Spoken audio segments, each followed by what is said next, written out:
Back with another one. Today I'm going to give you a quick review and a few of my thoughts on Captain America Brave New World.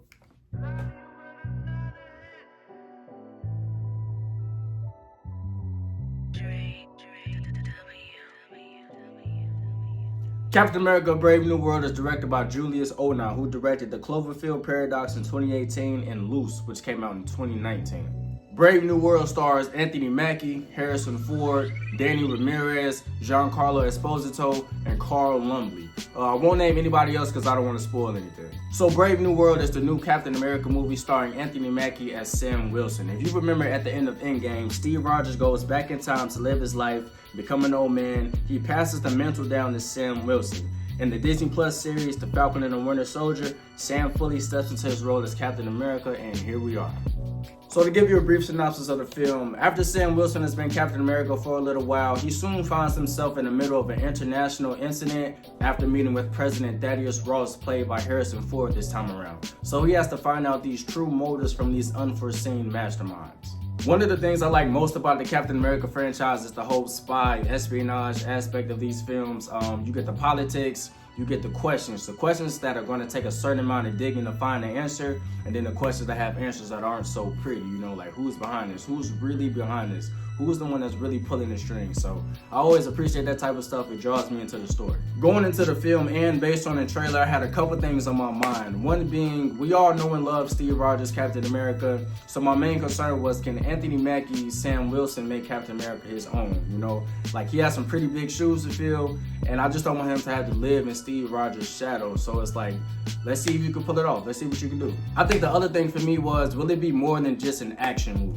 Give me a good plot. Give me some good writing. Give me that substance that this franchise is known for. And for me personally, I think that Carl Lumbly's character brings the most tension and substance to this film. Carl Lumbly portrays Isaiah Bradley. So real quick, for those who may not know, Isaiah Bradley was introduced in the Disney Plus series Falcon and the Winter Soldier. He was one of the first to receive the Super Soldier Serum and become Captain America.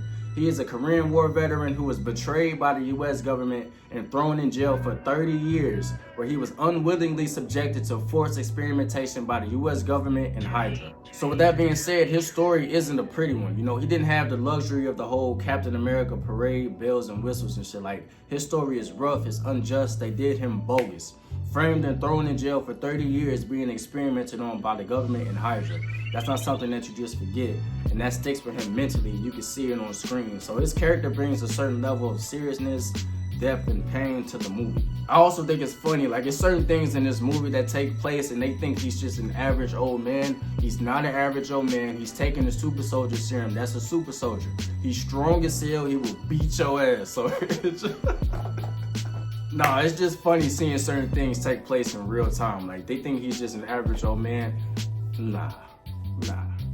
We were first introduced to him in Falcon and the Winter Soldier, so it was just good to see him show up again in this one. With Brave New World, it helps if you've seen the Eternals. The Celestial that's at the end of that movie that's stuck in the ocean shows up again in this movie and plays an important part. I won't spoil it, but it helps if you've seen the Eternals. To me, in many ways, Brave New World serves as a sequel to The Incredible Hulk, which came out in 2008.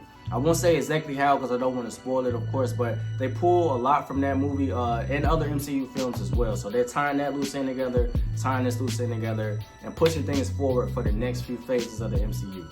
I was looking forward to seeing how they would approach the Hulk in this film. My thoughts from the trailer were more positive than negative. And although Hulk didn't have a lot of screen time in this film, when we finally do see him in rage mode, it's rewarding. I was getting tired of the underwhelming soft Hulk that we got in Endgame. We want to see a rageful Hulk. And when we get to that point in the movie, it brings a certain fear factor. It's like somebody unleashing a bull in your living room. Like, there's no telling what he's about to do. And Captain America not being a super soldier, it raises the question, like, how are you going to stop that, So I just wish he had more screen time, that's all. The action scenes were on point for the most part. There were a few hand-to-hand combat scenes that felt a bit sluggish. You can kind of see that delayed reaction. Probably just tighten up the choreography a little bit so that way it doesn't look like I punch and you go, then I go, then you go. You know what I'm saying? You kind of want it to look like an actual fight, Giancarlo's character was a bit underwhelming for me in this movie. The trailer made it seem like he would be more of a threat, have more presence. So it was a little bit misleading in my opinion, but nonetheless, his acting was still on point. I just wish he did more in the movie. Harrison Ford's performance was pretty good. I was questioning why they chose him to play Thaddeus Ross in the Hulk. This movie seems to be setting up the next few phases of the MCU. I think Harrison Ford is like 82 or 84 years old. But nonetheless, he definitely clocked in the work. He did a good job. His performance was pretty good. Anthony Mackie and Danny Ramirez's performance was pretty good as well. I think that the new relationship between the Captain America and New Falcon felt genuine. You see them grow too. They go from teacher to student to being peers now. You know what I'm saying? So their relationship is more like a big brother, little brother. It's tough at times and it's playful at other times. You know, it's good to see them. They did pretty good. They did pretty good. And Carl Lumbly's performance is honestly my favorite about this film. Seeing him in The Falcon and Winter Soldier, he brings that same level of conviction over into this film. His character just has so much story to tell, brings a lot of depth and substance to this film. So bravo, bravo. And for my factual opinion, I think that this movie covers a lot of bases, maybe too many bases. I get the whole trying to tie up the loose ends and push things forward, but just make sure that if we see a certain person or we see a certain thing happen, make sure it has actual meaning in the long run and not just for nostalgia purposes in the moment. If I had to rate and categorize Captain America Brave New World, I would probably give it a 7 out of 10 and put it in the it's worth the watch category. Not a bad movie, it just needs some work, you know. I think the state that the MCU is in right now, you need good movies and good movies only. Like, it needs to be all the way good, not the halfway decent, you know what I'm saying? Again, this movie wasn't horrible, it just needs a little work. But overall, it's an enjoyable movie, so 7 out of 10 is worth the watch. Check it out. Yup, and those are my thoughts on Captain America Brave New World. If you've seen it, let me know what you think about it in the comments. As always, thanks for watching, thanks for supporting me. Please don't forget to like and subscribe, and I will see you on the next one.